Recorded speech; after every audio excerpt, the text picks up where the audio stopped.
পহেলা বৈশাখে মোহাম্মদপুরের মধ্যে এত সুন্দর মেলায় ফ্রেন্ডস এবং ফ্যামিলিকে নিয়ে কি মজা করলাম সবকিছু নিয়ে থাকছে আজকের ব্লগ। পহেলা বৈশাখে আমার ইলিশ আর পান্তা ছাড়া হবেই না, তাই জন্য সকাল সকাল আমি এক থাল ভাত নিয়ে নিলাম আর তার সাথে ইলিশ মাছ আর পেটির পিস কিন্তু আমার খুবই পছন্দ।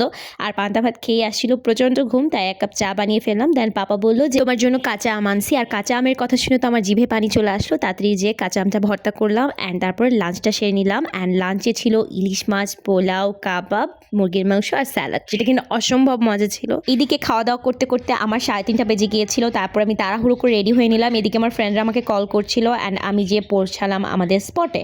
অ্যান্ড ওখানে আমার ফ্রেন্ডরা আমাকে খুঁজছিল অ্যান্ড আমি ওদেরকে খুঁজে পাচ্ছিলাম না। অনেকক্ষণ খোঁজাখুঁজির পর ফাইনালি আমি পেয়েছি ওদেরকে। আর আমার সাথে কিন্তু আমার আম্মু আর ভাইয়াও গিয়েছিল। তো এখানে আমার ফ্রেন্ডস আমি, তারিন আর হচ্ছে নুমা, তো ওরা আমার অনেক ভালো ফ্রেন্ড অ্যান্ড ওরা দুজনই শাড়ি পরছে। যদিও আমার শাড়ি পরার কথা ছিল, বাট এত গরম আমি আর শাড়ি পরার সাহস করিনি। কথায় আছে না, যেখানেই বাঘের ভয় ওখানেই সন্ধে হয়। আর আমরা যখনই ফ্রেন্ডসরা মিলে সব এক হয়ে গল্প করছিলাম, হঠাৎ করে আমাদের টিচারের সাথে দেখা।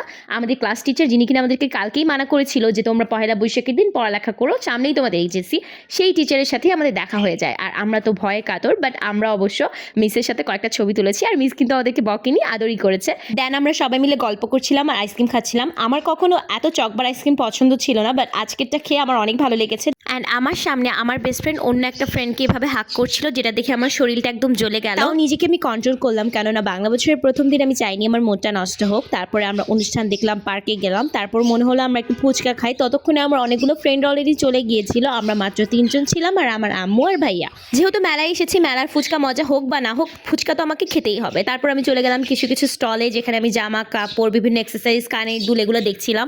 যেগুলো দেখছিলাম তার মধ্যে সব থেকে পছন্দ ছিল আমার এই কানের দুল জোড়া, বাট অনেক বেশি প্রাইস অ্যান্ড আমি অনেক গরিব মানুষ, আমার এত টাকা পয়সা নেই। তারপর আমি চলে গেলাম এই আলপনা দেওয়ার আপুটার কাছে। আলপনা হচ্ছে 30 টাকা আর নর্মালি যে কোনো ডিজাইন হচ্ছে 20 টাকা। তো আমি ভাবলাম যে একটা না, এদিকে আর আমি কিপটামি করবো না, আমি একটু সুন্দর করে আলপনা দিব।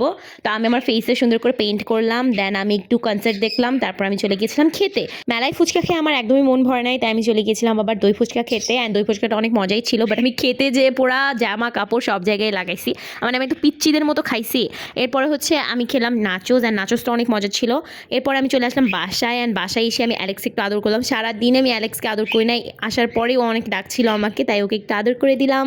তো আমি যে মেলাটাতে গিয়েছিলাম ওটা হচ্ছে মোহাম্মদপুর জাপান গার্ডেন সিটির মেলা। তো আপনারা যদি কেউ ভিজিট করতে চান অবশ্যই যেতে পারেন। আজকের ভিডিওটি এই পর্যন্তই। আসসালামু আলাইকুম।